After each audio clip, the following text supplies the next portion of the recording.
بسم اللہ الرحمن الرحیم۔ ہر تنگی سے نکلنے کا راستہ۔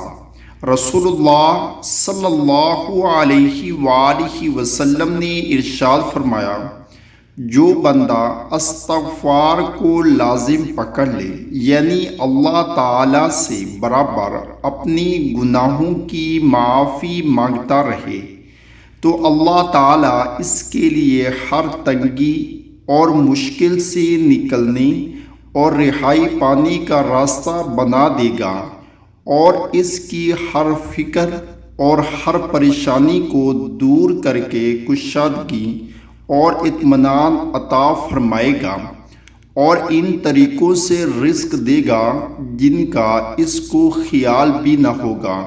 کتاب کا حوالہ نیچے موجود ہیں، آپ دیکھ سکتے ہیں۔ استغفار کثرت سے کرتے رہیں۔